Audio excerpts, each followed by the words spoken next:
This is the Higher Ed podcast, presented by eCity Interactive. eCity creates websites, marketing campaigns, and magic for higher ed institutions large and small. Every digital challenge has a solution. eCity's talented team of problem solvers will help you find yours. And now, here's your host, Stephen App. Hey everybody, welcome to Season 2, Episode 6 of the Higher Ed podcast. I am your host, Stephen App. I am really excited for today's show. And I know that I say that on every show, which is because I am genuinely really excited to record these. Today, what I'm excited about is we obviously talk a lot about content on this show. This is a show that explores things like blogging and websites and social and email. And at the core of that is obviously content. But what we don't talk a lot about on this show are people and the people that are behind that content. And I'm not just talking about content strategists, but stakeholders, team members, subject matter experts. But we are changing that today, and we're changing that in a really great way because my guest today is Michael Powers. He is the, I guess I'll say, newly minted Executive Director of Marketing and Communications at Indiana University of Pennsylvania, or as you probably know it, IUP. And today we're going to be talking about content strategists and their roles as, pseudo content counselors and working on the people end of content strategy. So let's jump right into it. Mike Powers, thank you so much for joining the Higher Ed podcast. Thank you for having me. It's great to be on the show. Yeah, I mentioned how excited I am because we are going to talk about the people side of content strategy today. And, when we first connected about doing this show, we had a really great conversation. And I just thought you opened my eyes to a new side of things. It's easy to talk about content. We forget to talk about who's writing, who's producing that content. And that's something that over time has really come out to me as really key to actually being successful in creating great content. And if you look at like the quad that we often look at as from Christina Halverson, that we often look at as content strategists. I mean, people is a huge chunk of that, and really being careful about how you manage that part of content strategy has become more important to me over time. Yeah, I mean, people is half that chart. Yeah. I think when we talked, one of the things that I thought you said that really opened my eyes when you said, content strategists can easily fall into the trap of almost looking at internal stakeholders and saying things like, oh, if only that person would listen to me, or why don't they just, do what I'm telling them to do? But you really say that that's the wrong way to go about it. And I'm curious to know, why that is. Well, it is a really easy way of thinking to fall into. I think especially maybe with content strategy where you say, oh, we're going to do some content strategy. What is that? So it's like you've got this sort of secret knowledge and this expertise that maybe other people don't understand. And it's really easy to say, like, oh my God, if they would just do what we told them to, it'd be fine. But, it's not the road to actual success in something like this. And, so much of content strategy really is about collaboration and process.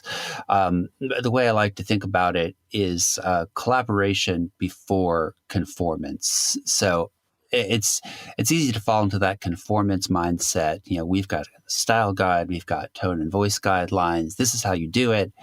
Why won't they just do it that way? But it just doesn't lead to great content in the end, because the success of your content depends on the work of those other people too. I mean, you can't write all the content for all the people. So unless you brought them into that process, you're not going to have the right elements there to do what you want. It might be worse in higher ed, where great responsibility doesn't necessarily come with great power. Now, wait a second, Mike. You're not going to say that higher ed is siloed on me, are you? That's blasphemous. I might be suggesting that, although I'm always a little bit skeptical that higher ed is so much different than corporate, government, or nonprofit worlds. I've heard tales of pretty deep silos in those areas as well. But I think maybe some of the differences, say for a marketing and communications area, everybody at a university is a communicator. You have all these professors who have written books and dissertations and articles, and their job every day is communicating. So it's a little bit different in a place where, like, well, we're the communicators. We know how to do it. Everybody has an idea, and they even, have some authority in their field, even if they don't necessarily know how to do the kind of communication you're helping them with. So I think it's a little bit harder to get people to follow your lead there, and that means collaboration just becomes more important. Yeah, I imagine in higher ed, it's especially important, right? We on an earlier episode this season, we talked to Amanda Costello, and she mentions the fact that, when we're working with subject matter experts, we, as marketers, we don't have an expertise in a lot of the research and a lot of the academic areas that they specialize in. I imagine, that type of collaboration is just vital when it comes to especially working with faculty. Yes, yeah. And, we do have great expertise in how to do some of these things, but we don't necessarily know the what of what our faculty are doing. Is this a significant discovery or not? Is that a great journal to be published in or not? Or even, what is that research all about? You just can't do it without that collaborative relationship between your stakeholders and your subject matter experts and you as a communication professional. And that's a reason if you sort of come in and say, hey, this is how we're going to do it, it's not going to go over very well because you're talking to someone who is an expert in this and you're not. I mean, I think understanding the value is easier. I imagine it's probably harder to actually execute on that mindset, get as a content strategist to almost acknowledge where our limitations are. The way that you've described it, which I think is really interesting, is you've said that content strategists double as content counselors. How can a content strategist become a content counselor? Well, I think the first step is just not falling into that sort of combative mindset. And there is a lot of that in academia. I have a PhD in English, and I feel like one of the things you're taught getting a PhD is how to fight verbally and make arguments and win arguments and try to pin your opponent to the mat and, shake your finger in their face and say you're wrong. But that's not actually what works for these kinds of things. So stepping away from that combative mindset, just because someone doesn't immediately buy into your ideas about something is, I think, a really important first step. A second step is really to always try to step back from the request that you get and try to drive back to what is it they're actually trying to do. One thing I often say, and I've been for 10 years, if you need a website, come to me. But nobody wants a website. And I say that even though they walk into my office saying, I need a website. The truth is they don't need a website. They're asking for a website because they've got some other goal in mind. They want applications for their program. They need people to attend an event. They need to promote their new book. They need donations for a project. Those are the things that they actually want. It can be hard to keep that in mind when someone comes in demanding a website yesterday. But it is important to keep in mind that behind what those requests are a real need. And once you have some agreement or understanding of what that is, you can do a better job with it. Yeah, it's essentially, right, understanding that the request is a means to an end in terms of understanding what the tangible request is. I mean, I wonder, too, how can a content strategist work with, we'll say subject matter experts or stakeholders? I mean, how do you approach this when maybe we are talking about audiences instead of, tangible deliverables? When somebody is talking about an audience that they know, how can we kind of, as a content strategist, become a counselor there and not just, do we take them at their word? They know the audience better than we do. How do you suggest partnering in that situation? Yeah, that issue of audience is interesting. And I've had a lot of interest at IUP about, how do we make content that is good for millennials? And now how do we make content that is good for Gen Z? And this has to appeal to Gen Z. So it's all about Gen Z now. I'd like it to be all memes and emojis, like no text on the page, just memes and emojis. And that's not far off from actual requests that I've gotten. And the thing to remember there is that there is a real and a laudable goal behind that, is that this person is not just thinking in terms of, their organizational objectives. They're thinking in terms of user needs. They are thinking in terms of adapting that content to the audience. Now, they may have some misconceptions about that audience, and that's one place you sort of need to start.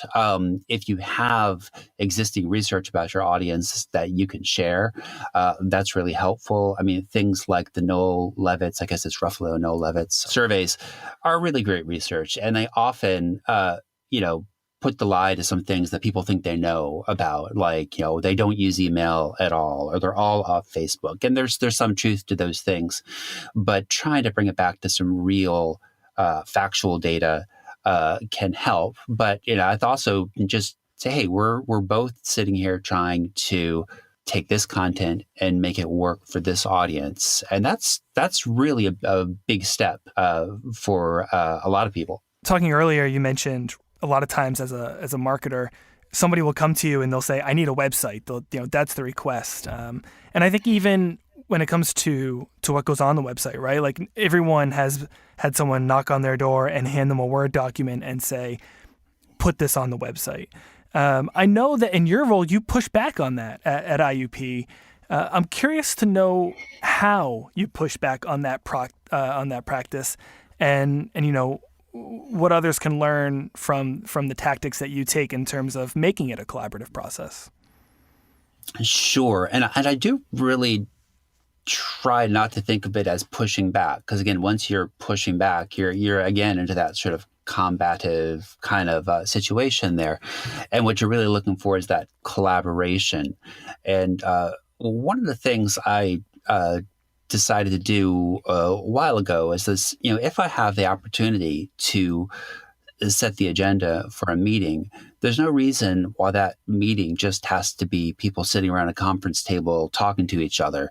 There's no reason it can't be kind of like a mini workshop. So, if you just have that meeting sitting across the table from each other, it really is likely to end up in sort of an order-taking thing, right? They say, I want this, and you're going to say, well, we should do it this other way. And then you're in that position of seeming like you're just saying no to the request. And because you're not the subject matter expert, there's a pretty good chance that you might even be suggesting the wrong solution because you don't really understand their problem yet. Right. So thinking of it, and I don't generally call it a mini workshop, but just say, here, let's work on this document. Let's try to diagram these things. But it can be a way of getting deeper into that problem trying to be solved. It shows that you care about their issues and not just being the web police, right? Like, oh, I know you're not going to let me do it this way, but here's what we should do. And instead of saying, no, I'm not going to let you do it that way, you sort of step back and say, oh, that's interesting. Let's dive into that in some way. Hey, podcast listeners. If you're anything like me, you've likely found yourself listening to more and more podcasts lately. And if that's the case, you're not alone. Recent research shows that 26% of Americans now listen to podcasts monthly. That's higher than the percentage of Americans using Twitter. For many podcast consumers, the rise in podcast popularity has led to dreams of producing a branded podcast for their own institution. Unfortunately, the road to planning and producing a podcast isn't as straightforward as consuming one. Luckily, the team at eCity has just released a new ebook that details the aspects of podcasting that you need to consider before pressing the record button on your own show, as well as how to ask for help if you're struggling to get started. Grab the ebook now at ecityinteractive.com/resources. That's ecityinteractive.com/resources. And as always, thanks for listening. One of the things that I imagine you face is something similar that we discussed earlier, which is right? That, your stakeholders or your team members not understanding the value of what you're proposing. I can imagine someone coming in and knocking on your door and saying, "Here's a Word doc, put it on the website." You coming back and saying, "Oh, let's work on this design workshop and really kind of think through this. Let's take a step back." I can imagine a lot of people probably saying to you, "I don't have time for that." How do you work with them when that's the response? How do you get someone to see the value of what you're proposing? Yeah, well, there are times when a Word doc comes through the door and it has the name of someone very high up in the hierarchy on it, and that Word doc goes on the website, and there's no questions asked. And it's a little bit situational as to where do we think, or where do I think, having a different approach is going to pay off for that. And is the client someone who's willing to work in this way, and can we really make a better product by doing it that way? Beyond that, designing these so that by the time you get to the end of, say, an hour, if that's your standard meeting length, that there's some payoff there. And I actually think that's a little bit easier in a workshop sort of format than a meeting that's not really that structured. You could talk for an hour, or you could talk for 2 hours, or you could talk for 3 hours. But when I do structure it, so, hey, we have this activity here, and we are going to write job stories for this website before we go any further. You kind of know when that's done, and now you've achieved something, and now you're walking off saying, hey, we actually did something. And then if that work continues to inform the project as it goes forward, you have the opportunity to continue to show them the value of that sort of foundational talk or research as you create the final product. Is there a go-to exercise for you when you have a situation like that, Mike? So when someone is a little bit maybe skeptical of the idea, to your point, if you can get them to do that one activity where they start seeing the value, you can kind of solicit more buy-in from them. Is there a go-to activity that you like to say, let's just do this one thing, and I think once we do this, you'll see what I'm working on here? Yeah, the one that has really been working for me over the last year, since I read about it in Sarah Richards' book on content design, is user stories and job stories. And I'm embarrassed that it took me so long to find them and to find the power of that. But typically, if someone comes in asking for something, they have some pretty well-defined organizational goals that they would like this project to accomplish for them. And, one easy way to start that conversation is like, okay, let's make sure I understand what your goals are. And I might put up, here's a guess. This is what I think you're going for. Can you confirm that? And if I got it right, that's great. If I got it wrong, you're gonna tell me how it's wrong. But the next step is considering the other side, which is the user perspective. And the user story or job story format is really, really powerful for even without doing a lot of research beforehand, getting the client to start to think about what that perspective might look like. So the basic format for the user story, it's really just a sort of structured sentence. And it would be, as a, insert the audience there, I want to, the thing that audience would like to do on the site, so that and then what is the result there, right? So one of the examples from Sarah Richards' book comes to mind, right? So as a homeowner, I want to know where fracking is happening so that I know if I need to be concerned about fracking near my house.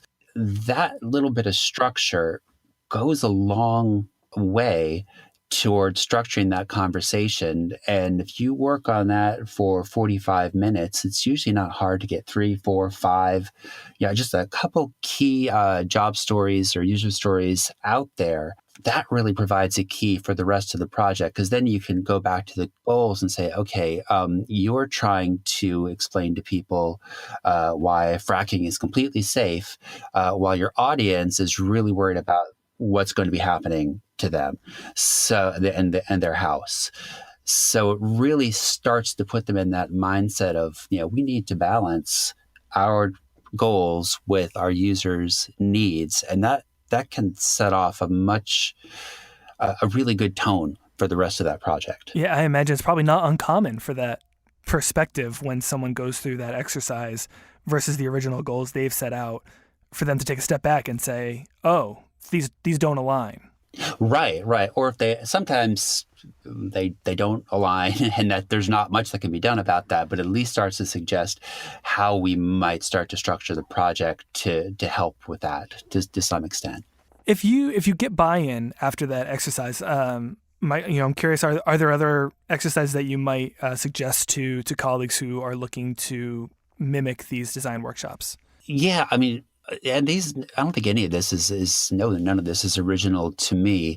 But sometimes you end up doing that, and you may still have some disagreement about, what are the users trying to do. That can be a great point to do a top task survey, the kind that Jerry McGovern talks about, which is we put an intercept survey on that particular webpage or on that particular website, and basically ask people to rank all the tasks that they might do on that page and pick their top 3. And he's got a whole book about that if you want to read that. But that can be good for either confirming or not confirming what we've come up with, sort of based on our initial understanding. Competitive analysis is another really good place to go to from the job stories, because often people don't just come with a Word doc. They come in with a Word doc in another university's website and say, this is what I want. And often the things we react to first on a website are going to be the overall design or the colors, or there's a great photograph on it or an interesting interface element. But once you have those job stories, if you start to do a competitive analysis here, we say, okay, well, our first job story was that, MBAs want to know what the payoff of this program is going to be. Then you can start to compare those different sites based on how well do they fulfill that user need. And that starts to become a more interesting and relevant conversation. So rather than do exactly what they had, it's, now I can see how what they have might not meet the need that we have, or maybe it looks great, but now I can see that how from a student perspective it wouldn't work as well. Other places you can go from there are pair writing.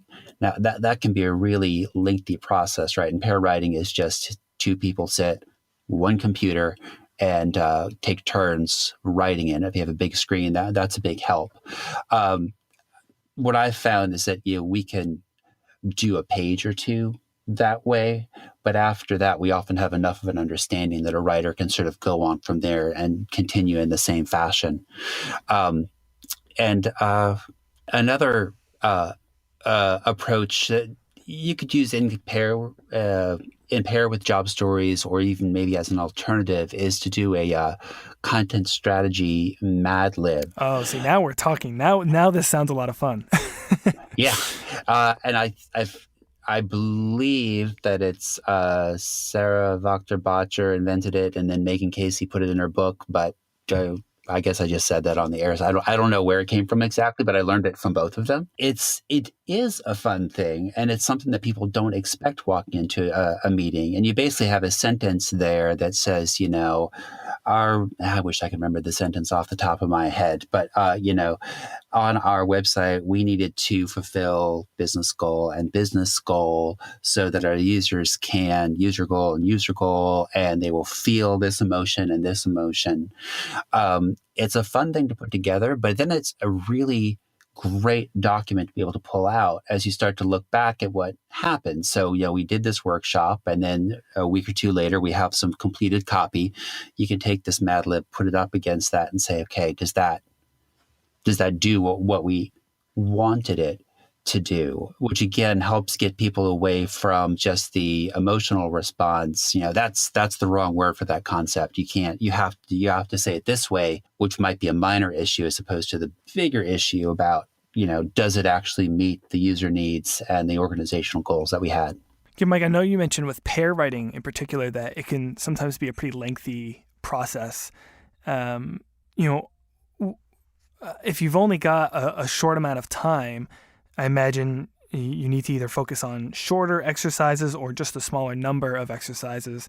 What about if you do have instant buy-in? Like, are there any go-to exercises that you have in terms of just, hey, I've got this team for 2-3 hours. I know you mentioned that as a long workshop earlier, but what if you do have someone for a longer amount of time? Do you just do more exercises, or are there certain exercises that you might prioritize if going into it you've got a little bit more time? Again, it really depends on the project. I mean, that might be great. We're going to do 3 hours of pair writing and we're going to knock this thing out, and that's going to be good. If it's the beginning of a longer project where we really do need to do some more content strategy work before we set pen to paper. I've really had great success with the brand sort exercise, and Margot Blumstein actually sells a deck of cards, which is great for this. It's, I don't know how many cards. I want to say like 100 cards that have different adjectives on them, and they might be sassy, cutting edge, traditional. And you lead people through an exercise in which, first they say, okay, these are us and these are who we'd like to be, and these aren't us at all. And then you take away the ones that aren't them at all and then get them to start categorizing, basically describing who they would like, what they would like their brand to be in the future based on these cards, and eventually boiling that down to a few keywords that describe the brand. And that can be a lengthy process of maybe 90 minutes or 2 hours. But the process of doing that, and you can do it with a larger group, is really powerful. And you find that, once you go back to the next time, okay, last time we met, we decided that our 3 key brand characteristics were this, this, and this. And everyone's going to nod their head and say, because they participated in that, and their wisdom about who they are is in that. And now you've got something that every time we create something, we can go back and say, hey, does it match those brand key characteristics that we figured out? Another way of doing this that I've liked, and I learned this from Ida Allen and Odin Rundberg, who are both from Norway, is a core model workshop. I think they've published some things out there about it. But this is looking really sort of at a particular page and not writing the page, but taking those organizational goals, taking those user needs, and really using that to figure out what belongs on each page, what doesn't belong on each page. And again, that's going to be a 2 or 3 hour process, but really, really worth it. And you're going to have people at the end of that who are really invested in the page that they've helped design, really. I'm really curious to know, when you're going through these activities, are there moments where something just clicks for a colleague of yours? What does that look like? Is it just like their face changes and they're after they see a completed Mad Libs?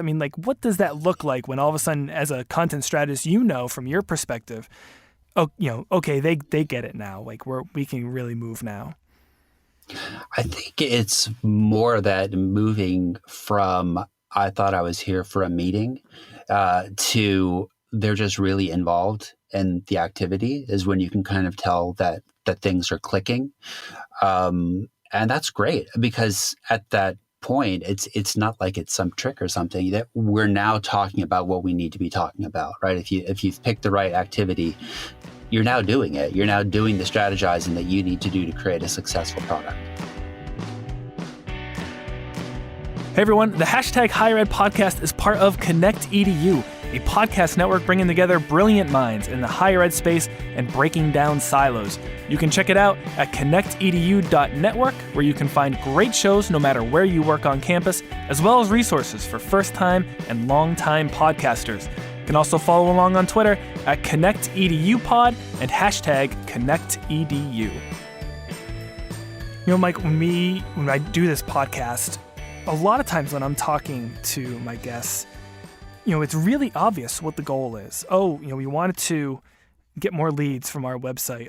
We are trying to build an audience, or increase applications, or thank donors, or whatnot.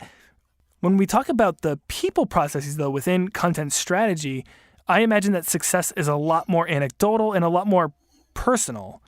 Is that accurate? Well, I think there's two areas you could look at that success, right? One is the success of the end product, right? Did the content that you created or the website you created or whatever it was, did that succeed at its goals? But then there's also the success of the process there. And they can be a little bit different. I mean, it might be that you create a product that really works, but the process by which you got there leaves everyone feeling a little off. Wasn't a great experience making that, in which case you may have trouble replicating that in the future. But if you do have a process that's really successful, that's something that builds on itself, right? And then you have people who want to work on that sort of project again or do a different similar project. It's also possible to look at previous work things and say, see, this site, we did it by looking at all the stuff that I'm telling you about. We did it through workshopping it in these ways. And if you would like to have a site that is at the same level as that, that's the path to get there. We could also take your Word document and put it on the web. That's also possible and does happen. But I guess the success that I see there is, more and more people starting to see what we're doing as a collaboration and a conversation about how we're going to get there, rather than putting in their order for something to be done. Yeah, and that brings up a really interesting point, I think, because your office is not unlike many offices within higher education, right? We're small shops. We have limited resources. I mean, do you become a victim of your own success as you do these workshops, as more people maybe catch wind of it and see what it takes to create better content and buy into the process? How do you scale that workshop? I mean, are there any tips and tricks, or is it a matter of it's just going to take time?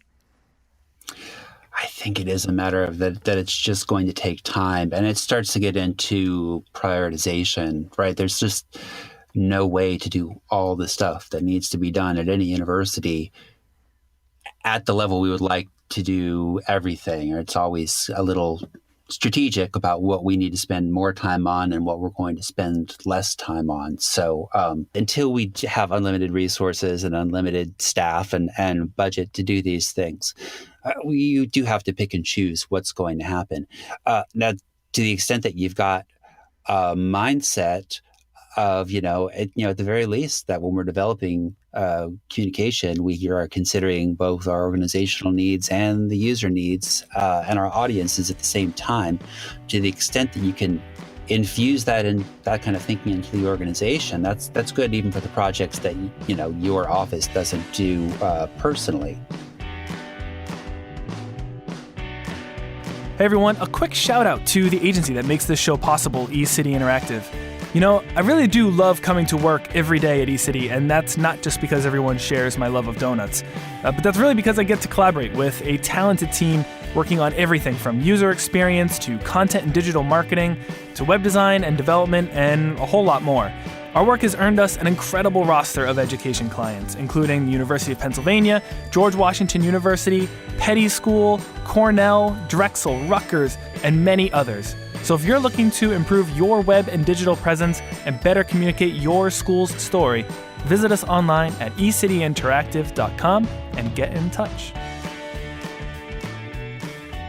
Well, Mike, thank you so much for joining the #HireEd podcast, and a really special thank you to you for shedding light on a topic when we talk about people that has here to now, not really adequately been covered on the podcast. Thank you. It's been fun to do.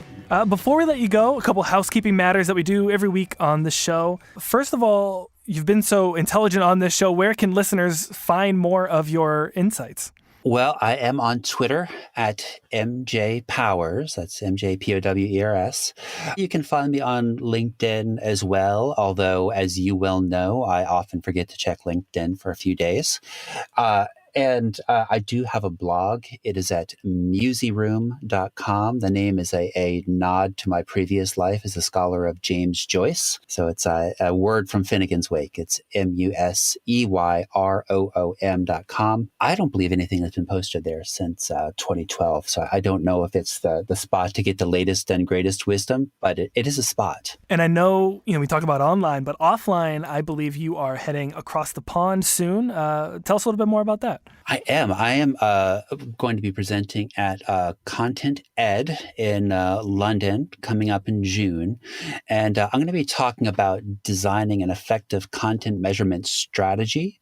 And a lot of that comes down to some of the things that I've been talking about here is that, developing a measurement strategy in isolation isn't going to be sustainable for nothing else. If no one has come to agreement on what the right measures are, you can measure all you want, but you're not going to be able to affect any change in the things that you're trying to measure.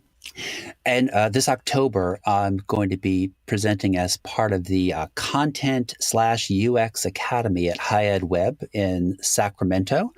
I'm going to be presenting that with Amy Grace Wells, who's going to be talking about user testing, Deb Aoki, who's going to be talking about sketching and storytelling for UX and content design. Andy Welfie from Adobe is going to be talking about writing for interfaces. And I'm going to be talking about measuring and testing your way to better content. And of course, each week on the show, we ask our colleagues to give a shout out to someone who deserves a little bit more recognition of their work. And Mike, you're a rock star. You came with a couple people ready to roll for this. I did. It's so hard to choose, though. I want to mention all the people. So if you're not mentioned, I wanted to mention you. But I'll start with Elena Weens, who is a former high ed person, and she now works for the Flint, Michigan Chamber of Commerce. But you might know her as an organizer of Strategy Car Twitter chats. They've been a Friday afternoon. She'll start posting a question out there on the Strategy Car hashtag, and people will respond. She started a podcast, and actually the second episode, I think, just came out this week. It's about the big and small ways the web touches the world and the people in it, and it's been really interesting so far. So I would definitely check that out. The second shout out is to Day Kibbles. She's the manager of undergraduate recruitment at Western University up in London, Ontario, Canada. And she is going to be doing a presentation at Confab on collaboration this June. And it really ties in closely with some of the stuff that I've been talking about here. I've seen her do this before. It's going to be great. I don't think there's many tickets for Confab left. So if you're not already going, you should get a ticket soon. And then the last one I'm going to mention is Ashley Budd, and she is director of digital marketing for Cornell alumni. And she's been doing great stuff with market advancement for a while. But a recent thing she's been doing that's really interesting is looking at artificial intelligence for advancement. And obviously, this seems like it's the year of AI, or at least it's the year that everybody's talking about AI. And she's been looking at some interesting ways that might affect our work in higher ed. Excellent. Well, Mike, I'll do it one more time. Thank you so much for joining the Higher Ed podcast. I wish I was coming over to London to see you in June, but I do think we'll be able to get together in October, and I'm looking forward to it. I'm looking forward to that too. Thanks for having me on the show.